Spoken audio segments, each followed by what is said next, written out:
अल्हम्दुलिल्लाहि रब्बिल आलमीन वस्सलातु वस्सलामु अला सय्यिदिल मुरसलीन अम्मा बअद फ़अऊज़ु बिल्लाहि मिनश शैतानिर रजीम बिस्मिल्लाहिर रहमानिर रहीम अस्सलातु वस्सलामु अलैका या रसूलल्लाह व अला आलिका व अस्हाबिका या हबीबल्लाह अस्सलातु वस्सलामु अलैका या नबी अल्लाह ওয়ালা আলিকা ওয়া সাহাবিকা ইয়া নূর আল্লাহ। প্রিয় মাদিনী চ্যানেলের দর্শকবৃন্দ, আপনারা দেখছেন অনুষ্ঠান অগ্রগতির দিকে। আর আজকে আমরা যে বিষয় নিয়ে আলোচনা করব তা হচ্ছে উপহার। উপহার আমরা অনেককেই দিই এবং কি উপহার দেওয়া উচিত এবং কোন কোন বিষয়টি উপহার, এই বিষয়ে আজকে আমরা জানার চেষ্টা করব। চলুন আগে আমরা দরুদ শরীফের একটি ফজিলত শ্রবণ করি। নবী করিম রউফুর রহিম সাল্লাল্লাহু আলাইহি ওয়াসাল্লাম ইরশাদ করেছেন कि যে ব্যক্তি আমার উপরে 100 বার দুরূদ শরীফ পাঠ করবে তো আল্লাহ তাআলা তার দুই চোখের মাঝখানে লিখে দিবে कि এই ব্যক্তি মুনাফিকত আর জাহান্নামের আগুন থেকে নাজাত প্রাপ্ত। সুবহানাল্লাহ। প্রিয় মাদিনী চ্যানেলের দর্শকবৃন্দ, আসুন আমরা নিয়ত করি এখন থেকে আমরা প্রত্যেক দিন 100 বার দুরূদ শরীফ পাঠ করব। দুরূদ শরীফ পাঠ করলে কি হবে? রহমত অবতীর্ণ হবে, গুনাহ মাফ হবে, সম্মান আল্লাহ তাআলা বৃদ্ধি করে দিবে, হজে কসরের জাম পান করা হবে, আরশের ছায়া পাওয়া যাবে, তার চেহারাতে আল্লাহ রাব্বুল আলামিন বিশেষ নূর দান করে দিবে, আল্লাহ রাব্বুল আলামিন তার বিপদ আপদকে দূর করে দিবে। তো আমরা নিয়ত করি कि চলতে ফিরতে উঠতে বসতে আমরা অধিক হারে দুরূদ শরীফ পাঠ করব। সাল্লু আলাল হাবিব সাল্লাল্লাহু তাআলা আলা মুহাম্মদ সাল্লাল্লাহু আলাইহি ওয়াসাল্লাম। প্রিয় ইসলামী ভাইরা, হযরতে সৈয়দনা আব্দুর রহমান বিন আওফ ইনি এক যুদ্ধে অংশগ্রহণ করলেন আর যুদ্ধ থেকে ফিরে আসতে তার অনেক বছর লেগে গেল। অনেক বছর বলতে প্রায় 28 বছরের মতো। প্রায় বাড়িতে ফিরলেন তো দেখলেন যে দরজাতে এক যুবক রয়েছে। তো ইনি মনে করলেন কি হয়তো অন্য কেউ আমার বাড়িতে চলে এসেছে। তো কথা কাটাকাটি শুরু হলো, তুমি কে, আমার বাড়িতে কি করছো? তো এই যুবক বলছে, আপনি কে, আপনি আমার বাড়িতে কেন প্রবেশ করতে চাচ্ছেন? তো মহল্লার লোক জমা হয়ে গেল। পরে কেউ বলল, আরে ইনি তো আব্দুর রহমান আর ইনি হচ্ছে রাবিয়া, এটা আপনারই ছেলে।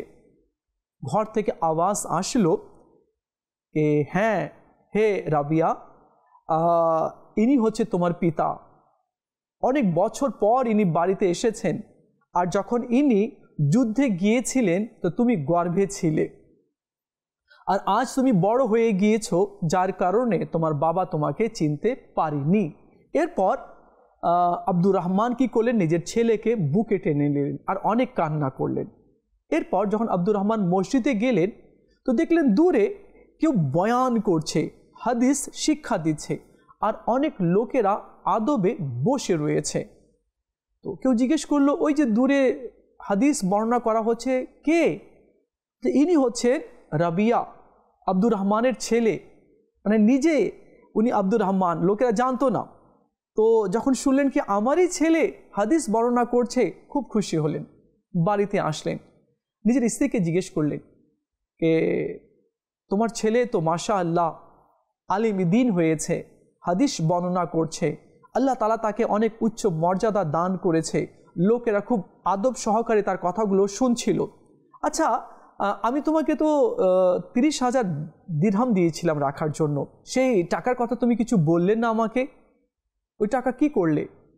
তো আব্দুর রহমান এর স্ত্রী বলল, আপনি যে টাকা রেখে গিয়েছিলেন আমি ওই টাকা খরচ করেই আপনার ছেলেকে আমি আলিম বানিয়েছি। সুবহানাল্লাহ। তো আব্দুর রহমান বলল, আমার টাকা নষ্ট হয়নি, আমি অনেক খুশি যে আলহামদুলিল্লাহ कि আমার টাকা দিয়ে আমার ছেলে আলিম হয়েছে আর সে আমার কিয়ামতের দিনে নাজাতের ওসিলা হবে। সুবহানাল্লাহ। তো প্রিয় ইসলামী ভাইয়েরা, এটাও একটা বড় উপহার রয়েছে। নিজের ছেলেকে আলিম বানানো, নিজের ছেলেকে হাফিজ বানানো, এটাও কিন্তু বড় একটি উপহার। ছেলে দুনিয়াতে থাকবে, বাবা যদি মাটির নিচে চলে যায় তো ছেলে যত আমল করবে বাবাকেও আল্লাহ তাআলা সওয়াব দান করবে। প্রিয় ইসলামী ভাইরা, হাদিয়া নেওয়া এবং দেওয়া অর্থাৎ উপহার নেওয়া এবং দেওয়া এটা আমার নবী সাল্লাল্লাহু আলাইহি ওয়াসাল্লামের সুন্নত। নবী সাল্লাল্লাহু আলাইহি ওয়াসাল্লাম অধিক হারে উপহার দিতে পছন্দ করতেন। নবী সাল্লাল্লাহু আলাইহি ওয়াসাল্লাম একজন থেকে উট ক্রয় করলেন, আর ক্রয় করার পরে আবার তাকে উপহার দিয়ে দিলেন। আর একবার নবী সাল্লাল্লাহু আলাইহি ওয়াসাল্লাম উট ক্রয় করলেন, আর তার ছেলেকে আমার নবী সাল্লাল্লাহু আলাইহি ওয়াসাল্লাম উপহার দিয়ে দিলেন। উপহার যদি কেউ দেয়, যদিও সামান্য হয়, খেজুরের বিচি যদি হয়, আর উপহার স্বরূপ যদি দেয়, তার কাছে কিছু নেই, তো সেটাও কি করতে হবে? গ্রহণ করে নিতে হবে। কোনো উপহারকে তুচ্ছ মনে করা যাবে না। হাদিসে পাকের মধ্যে রয়েছে, কেউ যদি ছাগলের খুড় যদি দেয়, তো সেটাও যাতে নগণ্য মনে করা না হয়। এ থেকে মানে বোঝানো হয়েছে কি সামান্য থেকে সামান্য কেউ যদি কিছু উপহার দেয়, তো সেটাকে যাতে তুচ্ছ মনে করা না হয়। আজকাল যখন অনেক অনুষ্ঠান হয় বা কোনো এমন বড় আয়োজন করা হয়, লোকেরা গিফট নিয়ে আসে, তো ছোট ছোট গিফট ইগনোর করা হয়, বড় বড় গিফটগুলোকে দেখা হয়। আচ্ছা অমুক এই গিফট পাঠিয়েছে, আচ্ছা খুব ভালো পাঠিয়েছে, খুব খুশি হয়। আর ছোট ছোট গিফট বক্স থাকে, আচ্ছা এত টাকাওয়ালা হয়েও এই দিয়েছে, দিতেই পারে না, দিতেই জানে না, কি দিয়েছে, বাদ দে, রেখে দে, পরে দেখব না। এমন করা কিন্তু ঠিক নয়, আর এটা সুন্নতের খিলাফ রয়েছে। তো কেউ যদি একটা কলমও উপহার দেয়, তো সেটাকে খুব ভালোভাবে এবং মন দিয়ে সেটাকে গ্রহণ করে নিতে হবে।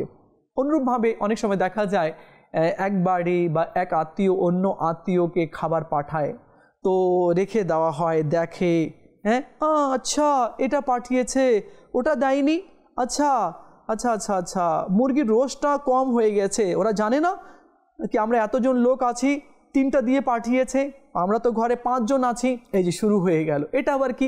দিয়েছে তো, পাঠিয়েছে তো, ও তো গিফট পাঠিয়েছে, ও তো উপহার পাঠিয়েছে, ও তো এইভাবে পাঠায়নি কে বাড়ির সবাই খাবে, হ্যাঁ আব্দুল্লাহ আছে, আব্দুর রাজ্জাক আছে, সবার জন্য পাঠিয়েছে, তো সেটাকে তো গ্রহণ করে নেওয়া উচিত। আচ্ছা এমনও হয় বিয়ে লেগেছে, তো এর জন্য কি হয়, ইফতার বা ঈদের সময় কিছু বা কুরবানির সময় গোস্ত এভাবে করে উপহার পাঠানো হয়। তো ইফতার যখন পাঠায়, এইটুকু ইফতার দিয়েছে, না দিলেই তো পারতো। এই দেখুন এটা কেমন কথা হলো না? সে দিয়েছে না, যদিও একটা পুরি দিয়েছে বা একটা পেঁয়াজু বা আলু চপ দিয়েছে, তো সেটা গ্রহণ করা উচিত, এটাকে তুচ্ছ মনে করা উচিত নয়। আর যখন একটু দেখে তো নানান ধরনের কথা বলতে শুরু করে, হ্যাঁ কোন ঘরে আত্মীয়তা করলাম, এমন ঘরে করলাম একেবারে গরিব ফকির, হ্যাঁ প্রথম রমজান বা প্রথম ঈদ কি পাঠালো, হ্যাঁ এটা কোনো কথা হলো? আমাদেরকে অপমান করা হলো। এখন কি বলবো আমি, পাঠালো, তার যা সামর্থ্য হলো বা ইনস্ট্যান্ট যা ছিল পাঠিয়ে দিল, এখন সেটা নিবে বা খুশি হবে, তা না করে কি বলে আমাদেরকে অপমান করা হয়েছে, চরম অপমান করলো, এমন কেন পাঠালো? না, এটা কিন্তু সুন্নত নয়, আর এটা আদবেরও খেলাফ রয়েছে।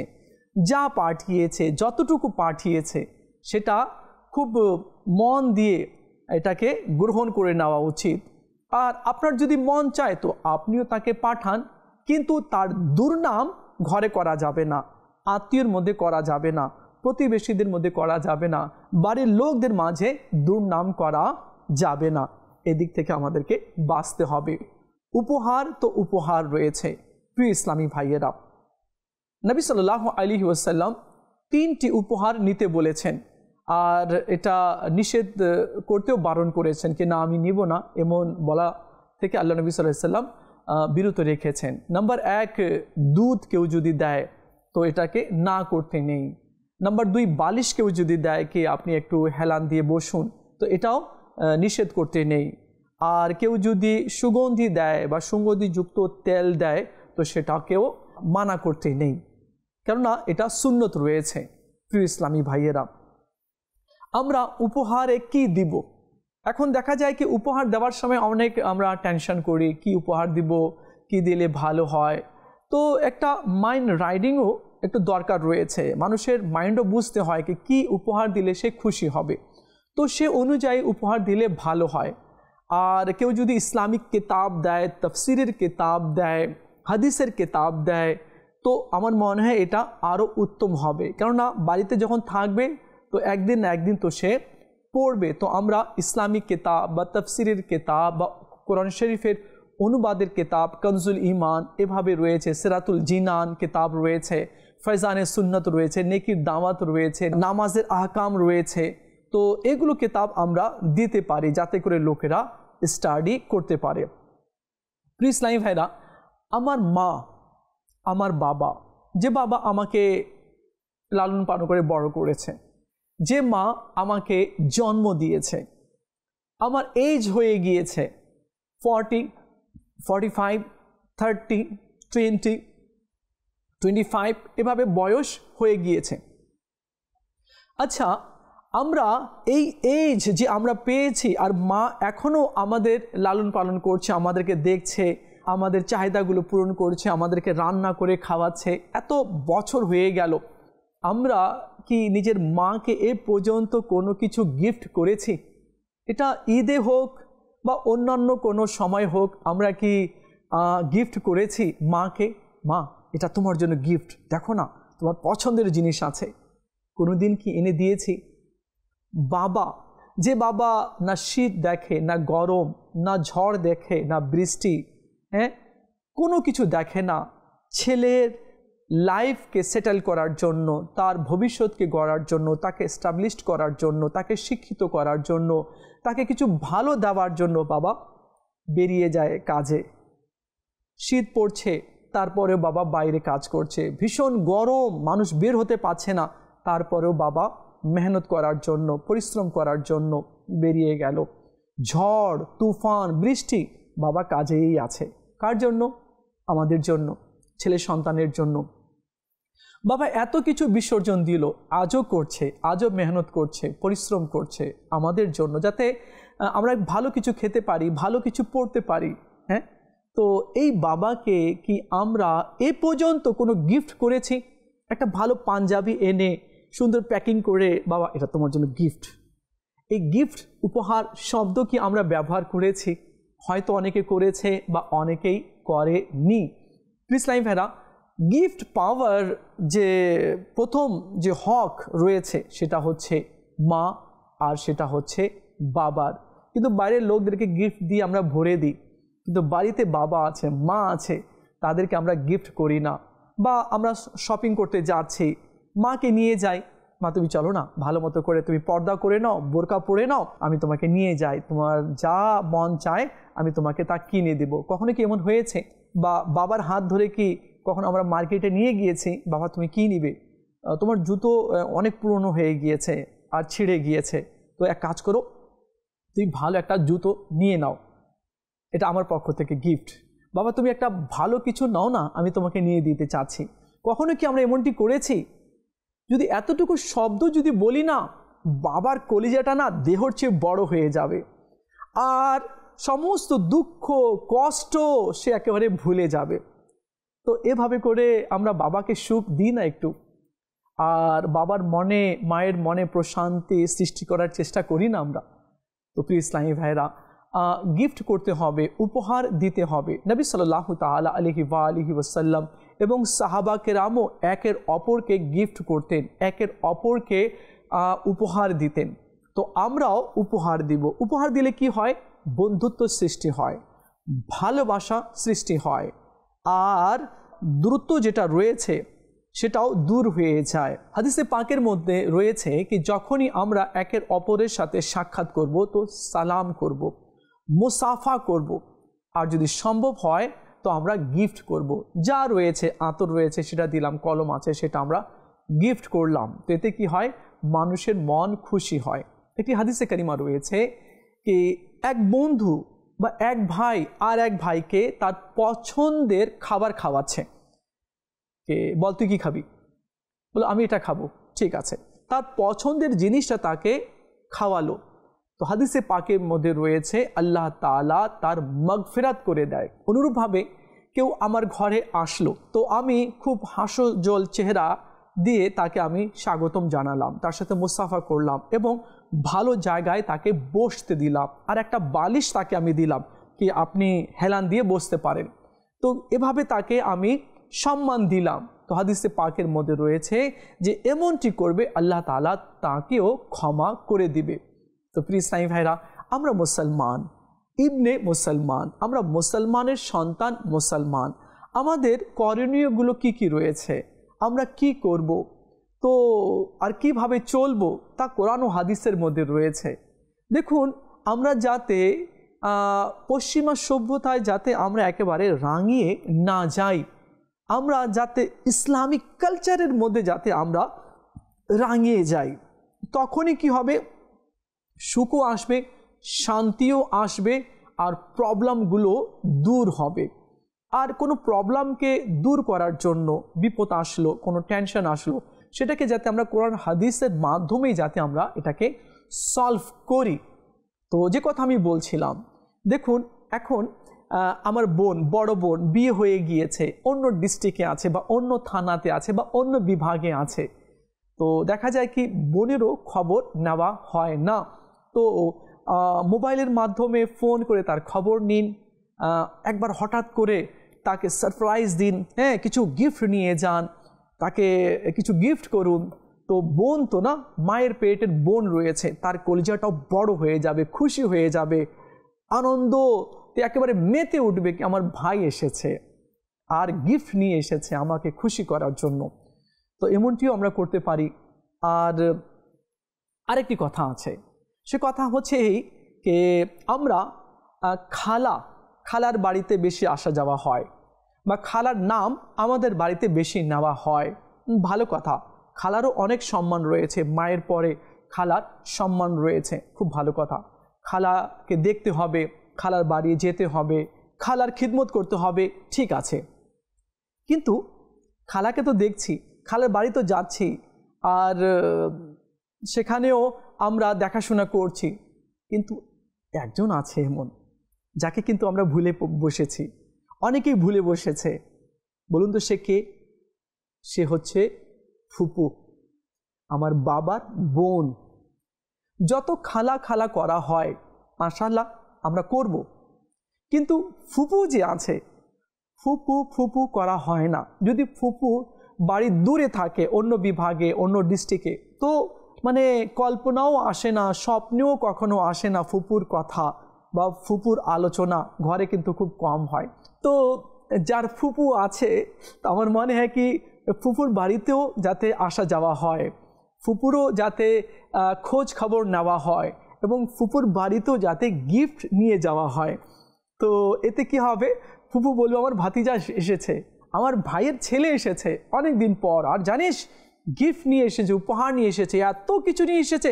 যদিও সামান্য কিছু নিয়ে যাওয়া হয়, তারপরে ফুপু খুশি হয়ে বলে অনেক কিছু নিয়ে এসেছে, অনেক কিছু নিয়ে এসেছে। তো ফুপুকেও কি করতে হবে, খুশি করতে হবে, তার জন্য কিছু গিফট নিয়ে যেতে হবে। যেভাবে আমরা আশেপাশের যে আত্মীয়রা আছে তাদের তো খুব আমরা জানি তাদেরকে, এবং তাদেরকে আমরা দাওয়াত করি, কিন্তু ফুপু এক এমন রয়েছে, যদি দূরে থাকে ফুপু তো তার আলোচনা হয় না, বাড়িতেও খুব কম হয়। তো ফুপুকে ভোলা যাবে না, তারও হক রয়েছে, তারও হক আদায় করতে হবে। একটি হাদিসে কারিমা আমি আপনাকে বলি, আল্লাহ তাআলা রহমান আর রহিম এর নামের মিশ্রণে, এই বরকতের মিশ্রণে আল্লাহ তাআলা আত্মীয়তার বন্ধন সৃষ্টি করেছে। আর এই আত্মীয়তার বন্ধন আর সে মওয়াল্লার ওখানে ঝুলন্ত অবস্থায় এভাবে দোয়া করে, মওলা আমি আত্মীয়তার বন্ধন, যে আত্মীয়তার বন্ধন বজায় রাখে, মওলা তুমি তার সাথে রহমতের বন্ধন বজায় রাখো। মওলা যে আত্মীয়তার বন্ধন ছিন্ন করে, তুমি তার সাথে রহমতের বন্ধন ছিন্ন করো। তো আত্মীয় যারা রয়েছে তাদেরকেও দেখতে হবে, তাদেরও হক আদায় করতে হবে। দেখুন প্রিয় ইসলামী ভাইরা, হযরতে আবু হুরায়রা রাদিয়াল্লাহু তাআলা আনহু একবার কোনো গ্রামে আসলেন। তো গ্রামবাসীরা বললেন কি হুজুর, রাসূল করিম সাল্লাল্লাহু আলাইহি সাল্লামের হাদিসে কারিমা আমাদেরকে শোনান, আমরা শুনতে চাই। ঠিক আছে চলো। তো 1 2 3 4 এভাবে গ্রামবাসীরা সবাই জমা হয়ে গেল। কে এসেছে? আবু হুরায়রা রাদিয়াল্লাহু তাআলা এসেছেন। আচ্ছা, তো উনি হাদিস বয়ান করবেন, তাই নাকি? সবাই ফ্রেশ হয়ে ওযু করে একেবারে সবাই প্রস্তুতি নিয়ে নিল। এখন ইনি হাদিস বয়ান করবেন, কিন্তু তার আগেই বললেন আমি হাদিস ওই সময় বয়ান করব যখন এখান থেকে ওই ব্যক্তি চলে যাবে। সবাই বলছে কোন ব্যক্তি? ওই ব্যক্তি যে আত্মীয়তার বন্ধন ছিন্ন করে এখানে এসেছে, তো সে যাতে এখানে না থাকে। তো কেউ যায়নি, এক যুবক উঠে চলে গেল, তার ফুপুর কাছে গেল। ফুপু, তুমি তো আমার বাবার বোন, হ্যাঁ, এত বছর হয়ে গেছে আমি তোমার খোঁজ খবর নেইনি, এত বছর পর আসলাম, ফুপু তুমি আমাকে ক্ষমা করে দাও, আমি তোমার হক আদায় করতে পারি নেই, এই সেই সরি বলল। আচ্ছা, আজকে তোমার আমার কথা মনে পড়লো, তাও এত বছর পরে? মানে কিভাবে মনে পড়লো? কার কথা শুনে তুমি এখানে আসলে? বলে ওই যে আবু হুরায়রা রাদিয়াল্লাহু তাআলা এসেছেন, তো উনি বললেন কি যে আত্মীয়তার বন্ধন ছিন্ন করে এসেছে, সে যাতে আমার এখানে না আসে, এখান থেকে মাহফিল থেকে চলে যায়। আচ্ছা, তুমি তাকে জিজ্ঞেস করো তো যে যারা আত্মীয়তার বন্ধন ছিন্ন করে তার কি শাস্তি রয়েছে এবং এর রহস্যটা কি? ওই যুবক এসে জিজ্ঞেস করলো, তো বলল কি যে আত্মীয়তার বন্ধন ছিন্ন করে তো আল্লাহ তাআলা তার উপরে দয়া করে না, রহমত করে না, তার ঘরে করে না, ওই গ্রামে করে না আল্লাহ তাআলা। তার ফুপু বলল, আচ্ছা এই কারণে আবু হুরায়রা রাদিয়াল্লাহু তাআলা আনহু তোমাকে বসতে নিষেধ করেছে। তো প্রিয় ইসলামী ভাইরা, আমরা জানতে পারলাম যে নিজের বোন আছে, বোনকে ভোলা যাবে না, ফুফু আছে, খালা আছে, যারা আছে তো তাদেরও খোঁজ খবর নিতে হবে আর তাদেরকেও গিফট করতে হবে। তো উপহারও আমাদেরকে দিতে হবে, কিছু ভালো কিছু উপহার দিই। নিজের ছেলেকে হাফিজ বানাই, নিজের ছেলেকে আলিম বানাই, তাদেরকে কোরআন ও হাদিসের শিক্ষা আমরা দিই, এটাও কিন্তু বড় উপহার রয়েছে। ছেলের জন্য এটা বড় উপহার। আর ছেলের জন্য আরও বড় উপহার হচ্ছে তাকে একটা ভালো নাম দেওয়া। বাবার পক্ষ থেকে ছেলের জন্য বড় গিফট, বড় উপহার হচ্ছে ছেলেকে একটা ভালো নাম দেওয়া, NAME, নাম, ভালো একটা নাম দেওয়া, এটা তার প্রাপ্য রয়েছে। কিন্তু আজকাল বাবা বা মা ছেলে বা মেয়েকে ভালো নাম দিতে পারে না, যে নাম ধরে তাকে কিয়ামতের দিনে ডাকা হবে, যে নামেই তার পরিচয় রয়েছে। কিন্তু দুর্ভাগ্যক্রমে, সবার কথা বলছি না, কিছু লোক যারা নিজের মেয়ে বা ছেলেকে ভালো নাম দিতে পারে না, মাইন্ড করিয়েন না, এমন এমন নাম দেয় যে নামের কোনো মানা নেই। কেননা নামের উপরেও অনেক কিছু ডিপেন্ড করে, অনেক রহমতও বর্ষিত হয় নামের কারণে। এখন এমন এমন নাম রাখে কি আমি আপনাকে কি বলি। একটা ছেলে আমার কাছে আসলো, আমি বললাম তোমার নাম কি? সে বললো আমার নাম বারুদ। বারুদ? তো তুমি আমার কাছে কেন এসেছো? যদি সে একটু ব্লাস্ট হয় তাহলে কি হবে? তুমি একটু দূরে থাকো। আচ্ছা, কি নাম রাখলো? বারুদ। ঠিক আছে। একজনের নাম জিজ্ঞেস করলো তোমার নাম কি? গোল্ডেন। অনেক গোল্ডেন নামের ভাইরা আছে, কিছু মাইন্ড করিয়েন না। তো নাম রাখতে হবে ভালো। কিছু নাম রেখেছে মংলু, মানে মঙ্গলবারে জন্ম নিয়েছে তো মংলু। আচ্ছা, বুধবারে জন্ম নিয়েছে তো নাম কি? বুধুয়া। হ্যাঁ, আচ্ছা, কেউ বৃহস্পতিবারে জন্ম নিয়েছে তো জুমরাতি। আচ্ছা, এটা আবার কি? হ্যাঁ, এটা কোনো নাম হলো? তো এমন নাম কিন্তু ঠিক নয়। তো ভালো নাম দিতে হবে। তো আমরা যারা আজকে শুনছি, তো নামেরও কিন্তু অনেক গুরুত্ব রয়েছে। বাবার উচিত ছেলেকে যাতে ভালো নাম দেয়। আল্লাহর কাছে দুটি নাম বেশি পছন্দনীয়, একটা হচ্ছে আব্দুল্লাহ আর একটা হচ্ছে আব্দুর রহমান। এই দুই নাম আল্লাহর নিকটে অনেক পছন্দনীয় রয়েছে। তো নিজের ছেলের নাম আমরা আব্দুর রহমান রাখি, আব্দুল্লাহ রাখি, ভালো নাম আমরা রাখি। আম্বিয়া আলাইহিসসালামের নামে থেকে নাম রাখি, আউলিয়া কেরামের নাম থেকে আমরা রাখি। তো ইনশাআল্লাহ আজ্জা ওয়া জাল অনেক বরকতও হবে আর ছেলেও ওই নামের বরকত পাবে। আল্লাহ তাআলা আমাদের সবাইকে বোঝার তৌফিক দান করুক। আর আমরা একের অপরকেও আমরা গিফট দিব, উপহার দিব। প্লিজ নাই ভাইরা, আপনারা দেখছেন অনুষ্ঠান অগ্রগতির দিকে। আর আজকে যে বিষয় নিয়ে আলোচনা করার চেষ্টা করছিলাম তা হচ্ছে উপহার। তো আল্লাহ তাআলা আমাদের সবাইকে একের অপরকে গিফট করার তৌফিক দান করুক। দেখা হবে আগামী পর্বে, আরেকটি বিষয় নিয়ে আলোচনা করব। ততক্ষণ ভালো থাকবেন আর মাদিনী চ্যানেলের সঙ্গেই থাকবেন। সাল্লু আলাল হাবিব সাল্লাল্লাহু তাআলা আলা মুহাম্মদ সাল্লাল্লাহু আলাইহি ওয়াসাল্লাম।